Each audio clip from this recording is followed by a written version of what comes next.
attend this morning, and thank those of you who were able to join us for the previous session with all of the judicial candidates. You should have received a copy of the previous meeting's minutes from Joyal. I don't know, do we need a quorum to take action? I don't know what our bylaws state. We're going to go ahead and risk it and ask for a motion if there are any additions or corrections on the minutes that you received for the November 2019 meeting. Any additions or corrections? Madam Chair. Yes. Corrections, the listings for Phil Armstrong, he is the county executive in Lehigh County, not a commissioner. Thank you. That will be noted. Any other additions or corrections? Okay, hearing none, I would ask for a motion to approve the minutes as corrected. So moved, Commissioner Boozle. Thank you, Commissioner. Is there a second? I'll second Val Arkush. Thank you, Val. All in favor signify by saying aye. Aye. Aye. Opposed, same Aye. sign. Motion carries. Joyal, I'd like to take this opportunity to thank you personally. You have handled the details of today's meeting, and it's been like herding cats a little bit. And I just want to thank you very much for all the behind the scenes updating of membership lists and sending of Zoom links that you've done. If it hadn't been for you, I can guarantee with my technical expertise, this meeting wouldn't have been happening today. So thank you, Joyal, and I just wanted to take this opportunity. Also a reminder that we do communicate in Caucus with our personal emails. So if Joyal does not have your personal email or there has been an update, please get that to her, as well as your current cell number. I know those things change from time to time. So we will continue to update our database with the numbers and the emails that we receive. I want to turn now to the treasurer's report. And as you heard earlier, Mike Pipe, our treasurer, has actually posted it in the chat. But Mike, could you present that verbally as well for those who are not perhaps able to see that? And I'll ask you to present that now, if you would.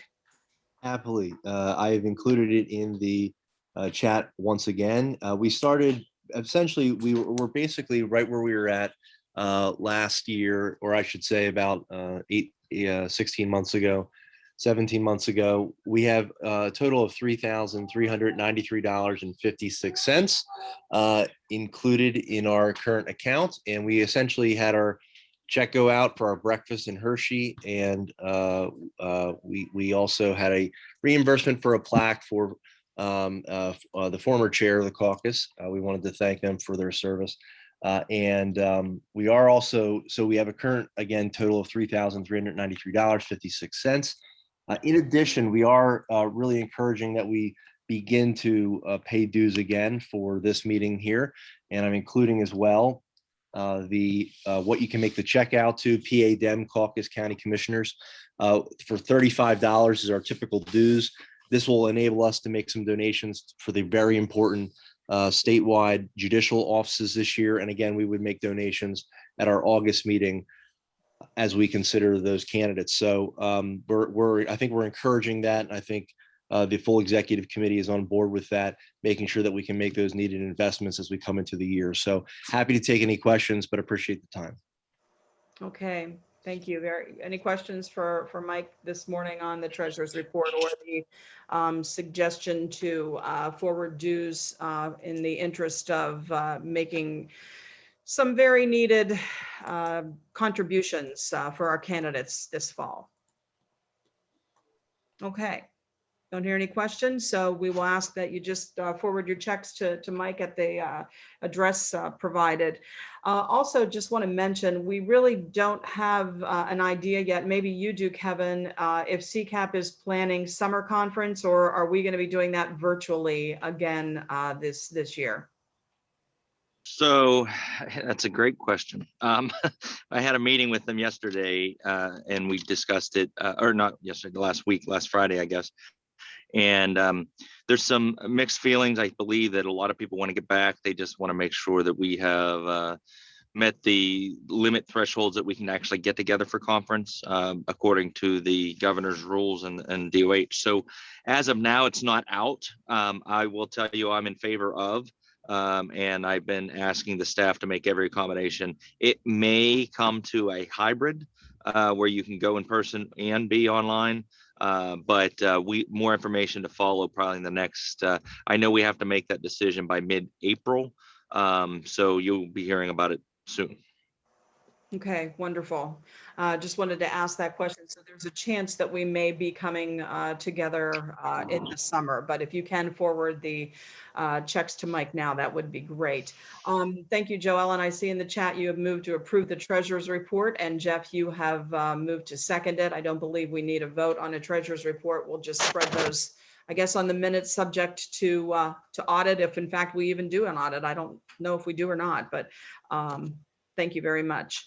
Okay, Jordan, I see you have joined us. I am wondering if Senator Casey might be on the phone. He is actually joining us via audio. Okay, wonderful. Good morning, Senator. For all of you who are on the call this morning, it is my pleasure to introduce you to Senator Robert Casey. Throughout the past year, he doesn't really need an introduction for this group because, as you know, it's been Senator Casey who has been reaching out to each of us and our colleagues to really keep his finger on the pulse of how we were all being affected by the pandemic, how the federal government could help, and always is there to explain the impact of federal action at the county level. Through the CARES Act, Senator Casey ensured vital protections for our seniors, especially those in nursing homes, for the disabled, and for children and families as they struggled with the fiscal and nutritional realities of the pandemic. And he made sure the social safety net was there in so many ways for our communities and ensured vital investments in broadband and the continuation of unemployment benefits.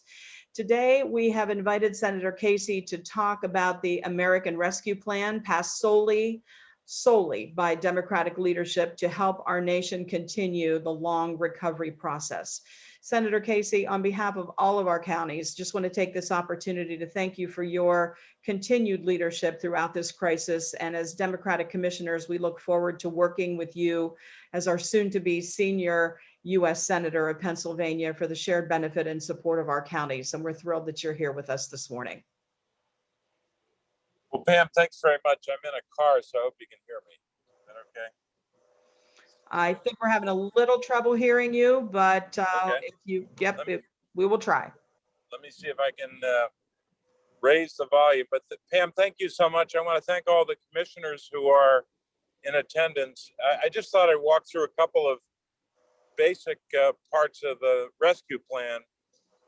It is maybe the most significant piece of legislation that anyone in the Senate, and I mean anyone, will have ever voted on because of the impact, the positive impact it can have on the country. As you know, when we started this debate, the focus was really on three basic areas of policy. It's a simple explanation, but I think it covers it. Number one is vaccinations, number two is schools, and number three is people. And the people part of it is substantial. But obviously, we wanted to dedicate as many dollars as possible to the vaccination program, because if you don't get the vaccines into people's arms and put the vaccination program on a strong footing to increase the number of vaccinations substantially, that nothing else matters if you don't do that. So now that we're above 2 million vaccinations a day, obviously we want to get a hell of a lot higher than that. The dollars will allow us to do that. And it means that we can vaccinate people at a much higher rate. Secondly, with regard to schools, that allocation is about $130 billion. And anyone who knows anything about schools and school districts knows that you can't just preach about opening a school or a school district.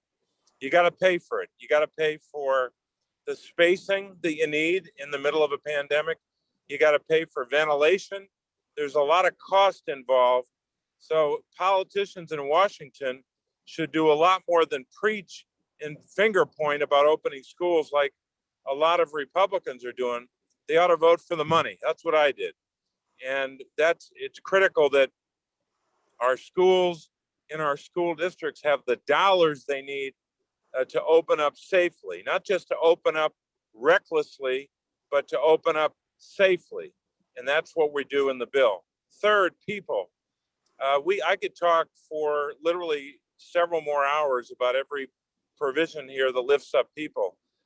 Fundamental to that is helping county and local governments across the country, including in addition to state governments. As you all know, there are separate allocations for municipalities and separate allocations for counties, and then a whole other category of dollars for states. So the counties nationwide shared about 65 billion, and you know from the numbers you've already seen about the allocations by county. I would note that some of the very small population counties in the state that frankly didn't vote for any Democrat and will probably never vote for a Democrat are getting a lot of money.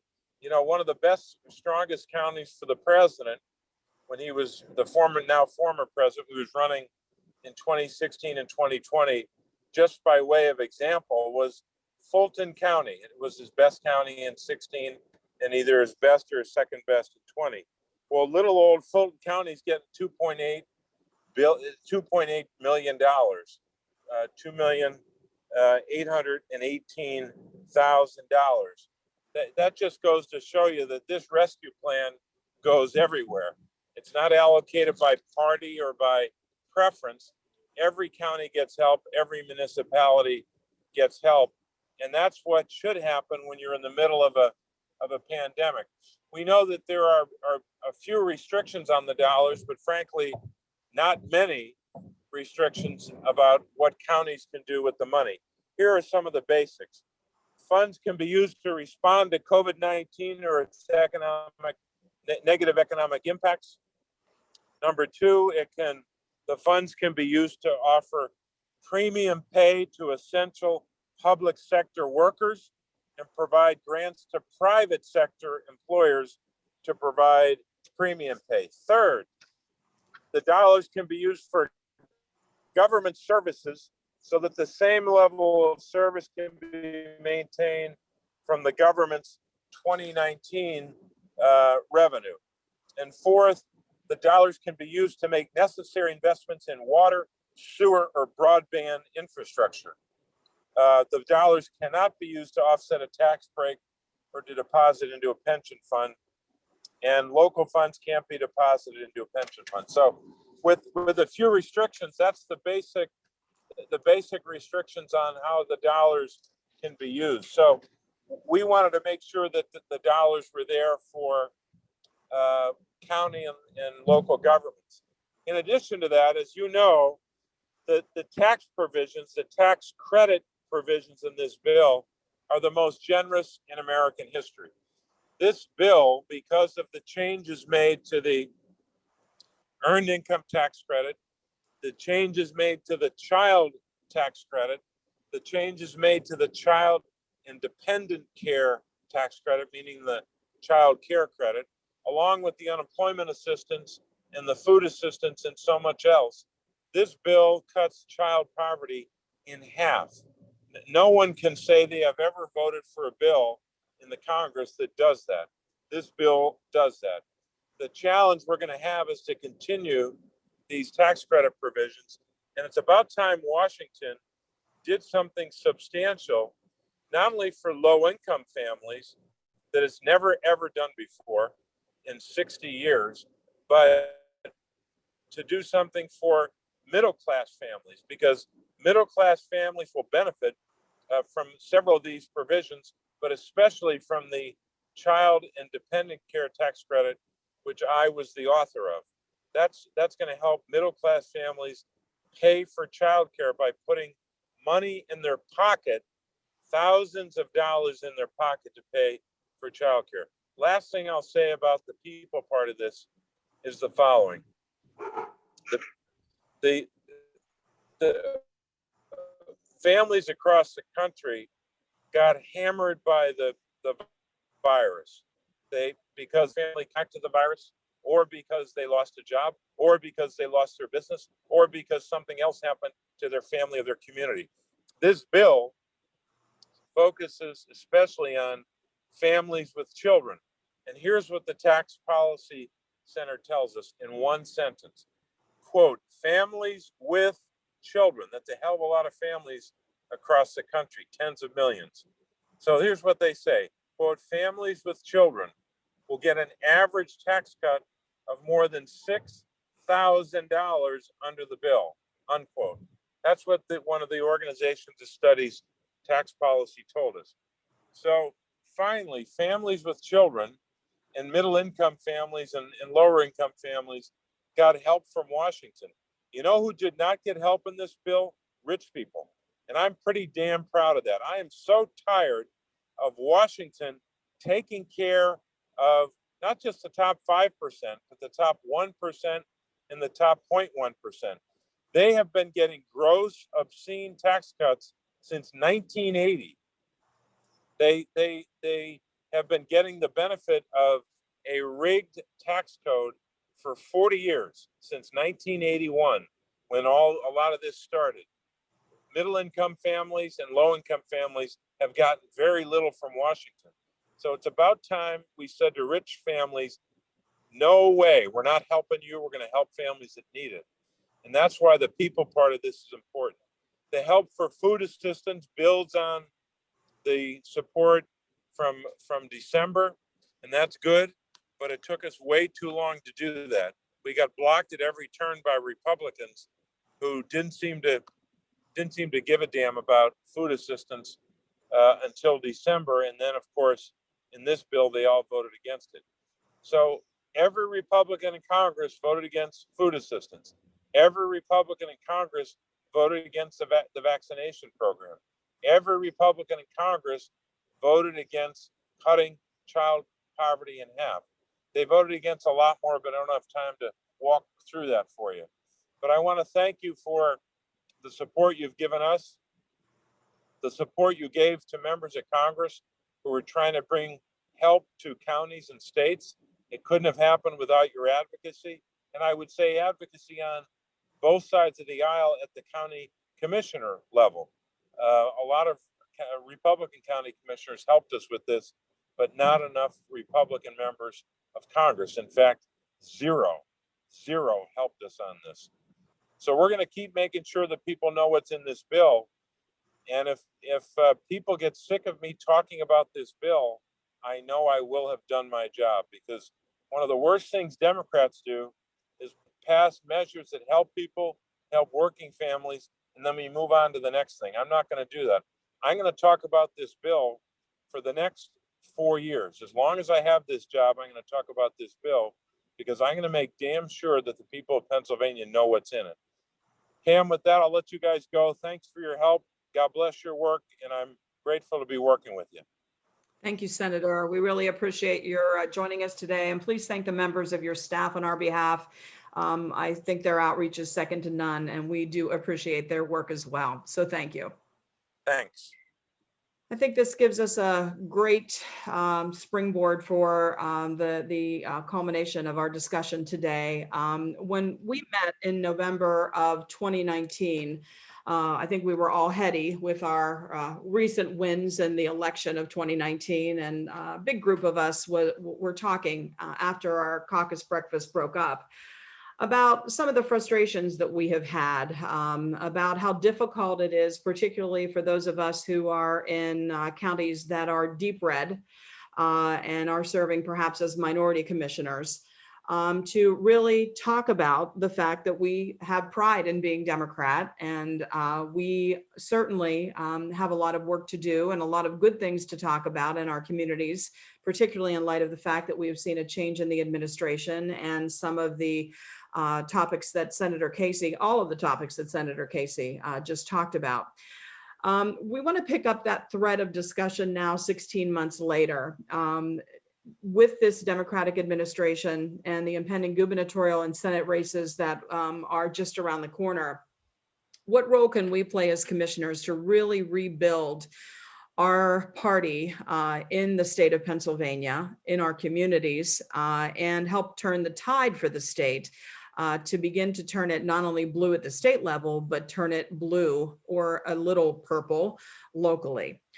Following the Biden-Harris victory, a very determined group of advocates in the deeply red southwestern part of the state decided to make this a priority. And today I have asked one of the drivers of that initiative to talk to us about that project and really set up the framework for what I hope will be an offshoot of the work that we're going to do here in Caucus, because regardless of where we are in the state, regardless of whether we are a minority or a majority commissioner, we are a powerful network. And I think we need to start owning that, owning our voice and deciding how we can make an impact locally to drive the party forward. I'd like to introduce you to Patrick Joyal, a Pennsylvania political organizer. He's the former Northwest Pennsylvania Regional Political Director for the Biden campaign, and he was one of the facilitators for the 2020 Western Pennsylvania Rural Debrief and Reframing Rural Pennsylvania Roundtable. And he's with us this morning. So Patrick, I'm going to turn it over to you. Hey, thank you, Commissioner. Can everybody hear me all right?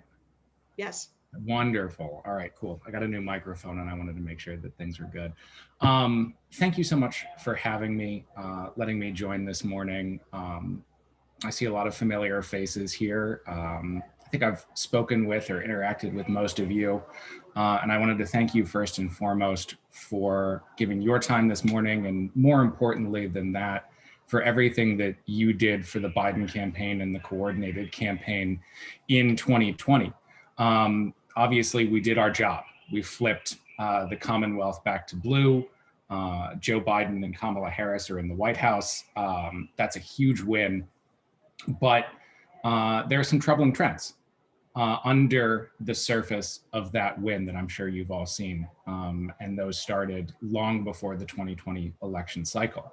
Particularly where I am in Western Pennsylvania, we've lost a number of county courthouses. Row officers and commissioners who otherwise would have been on this call no longer hold office. A lot of the voters that we counted on as a concentrated block, particularly working class folks across the state, either don't trust the Democratic brand or don't trust the democratic process. And it's critical that we begin to address some of these things. And one of the things that we saw on the Biden campaign and that I've seen in some of the work that I've been lucky to do in small town and red county and rural space is that folks don't believe that a top-down message given by the coordinated campaign, given by a guy like me that's got Biden political team on the back of their sweatshirt, or the Pennsylvania Democratic Party resonates. Not because the message isn't valuable, but because they don't trust the messenger.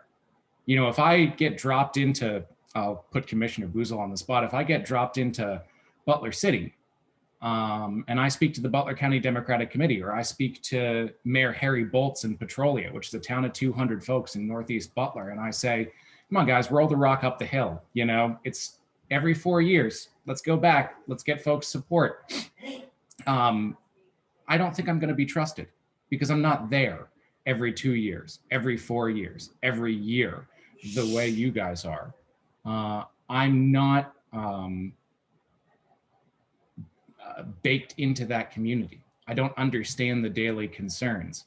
And so our job as operatives, I think, is to do a much better job of empowering the messengers to elevate community voices, to build authentic senses of political community, to basically build trust, to then be able to more accurately, more authentically convey these large messages that we're trying to put across to win elections. I don't think we do a very good job of that. We don't do a very good job, frankly, of empowering folks like yourself to spread the word, to say, look, you are county commissioners, you have won elections in your counties, you understand the issues, you understand the identities, and you understand what moves the needle in your communities. We can't do that top down. We have to empower these voices from the bottom up. And that's in large part why we convened this Western Pennsylvania focused, but ended up being statewide rural debrief last year, or last month, I should say, that Jordan was instrumental in helping put forward, and some other folks. We brought stakeholders like Commissioner Boozle and Commissioner Hess, municipal elected officials together to talk about how we can do exactly that, how we can build community and how we can empower folks closer to the ground than we are. And what came out of that were a couple of takeaways. One, that lack of trust that we spoke about. Folks don't trust operatives dropping in every couple of years because they haven't built any sort of connection. Two, we need to improve our messaging. We need to localize it. We need to put it in the mouths and in the hearts and in the brains of the people who are on the front lines every day. And third, for lack of a more nuanced phrase, we need to kill this Alabama in the middle mindset that a lot of folks in the party have when it comes to small town and rural and red county space. Frankly, I think that's kind of offensive because I've been lucky to work in spaces like I just mentioned.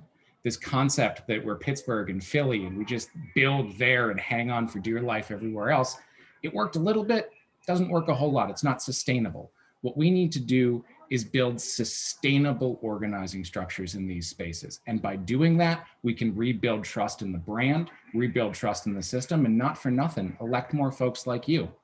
That was the purpose of the survey that was in Joyal's emails that she sent out. If you haven't seen it yet, we will make sure it gets to you. But we want to see where we are as a caucus. Are you listened to and supported by your county committees? Do you feel supported by them? Do you feel supported by the party? And there were a couple of interesting things in the responses that we received so far that I'd like to highlight here quickly.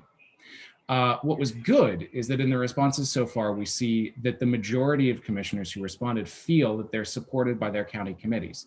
What was not good was that the vast majority of commissioners who responded, and granted this is not a full caucus sample size, but still do not feel supported by the party, this being the state party. And that's something that I think we need to change. And where we start is exactly where Commissioner Tokariki said. We need to recognize that there is agency and there is power in the grassroots and at grassroots level government.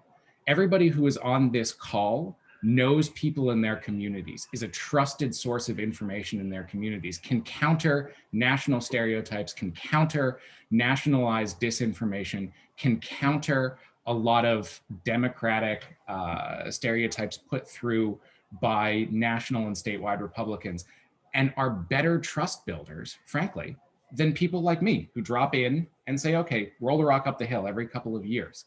That's the goal I think that we need to be striving for as a larger democratic movement. Empowering local voices, reaching out, figuring out who the stakeholders with local baked in trust are, and letting them speak and being comfortable with their message. And frankly, campaigns could do better to give folks like yourself the resources, the tools, the space, and the support to do exactly that, to organize in your own right, to listen instead of talking, and to help you build. Frankly, we should be better allies and advocates than leaders in your spaces. That was the purpose of starting this survey, to start to collect information to see how this body feels. Because we rolled a pretty big rock up the hill in beating Donald Trump. But we know that we have further to go. We know that we need better tools to continue to move forward. And not for nothing that we know that we as Pennsylvania and red and rural Democrats, most of us, need more support to be able to build sustained structure, to continue to get statewide wins. 2022 is going to be huge.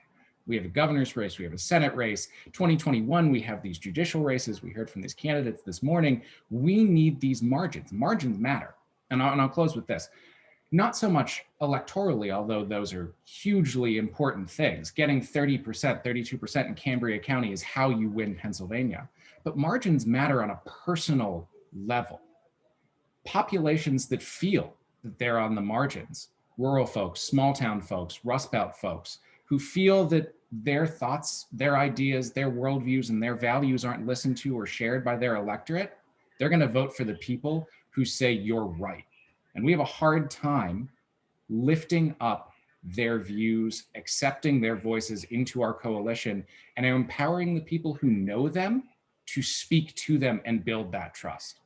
I mean, we saw it happen, and we continue to not do a whole lot about it. Margins matter. You all are the ambassadors to the communities on the margins. And as we move forward here, and I'll wrap up with this, I think it's critical that we recognize your innate power to move the needle, to bring more folks into our coalition, and to assert the fact that you are the best ambassadors. You're the best ambassadors for talking about the American Rescue Plan. You're the best ambassadors for talking about localized solutions. And so I urge you to do two things here. One, if you haven't filled this survey out, please do. And two, you know the folks in your communities who need this information, who need information on the American Rescue Plan, who need information about what good local Democrats can do for them, and frankly, who need support, who need to feel that there is a community of people who have their backs, a community of leaders who have their backs. I encourage you as we work in this caucus together to keep that in mind. Your voice matters, your power matters, your agency matters, even if some folks don't see that. And we're going to start to show it. So thank you very much. I appreciate it. Thank you, Patrick. Anybody have any questions for Patrick this morning? We do appreciate your time here, and I just would throw this out. I think we would have had these discussions had it not been for the pandemic last year. So I hope that we can kind of pick up the conversation, pick up that thread. Would you all be interested in a roundtable discussion prior to our next meeting via Zoom in about a month or so to talk about how we can formalize, work together? Great. I'm glad to hear that. What I will do is work with Joyal, and we will get a link out to everyone and set up another Zoom call, maybe early in the morning, where we can just talk about this specific issue and talk about a strategy for our caucus as we move forward. Patrick, thanks again for all of your work. And I think we lost Jordan, but we will thank Jordan as well. I think you guys have done some great work on all of our behalf in the months since the successful Biden campaign. But it's really good to move this conversation forward. I see we're Pamela. almost out of time. Yes, Go ahead. Sorry, Kevin. Bob had a question. Oh, Bob, I'm sorry, I missed you. Go ahead. No, thank you. Patrick, thanks for your what you said, but I want to push back a little bit on that. In Lehigh County, I don't know about the other counties, but what we found, we've done a lot of work trying to rebuild the Democratic organizations, the clubs in the area, and doing exactly what you're talking about with regard to local understanding, local expertise in knowing what the Democratic area is and what the demographics are.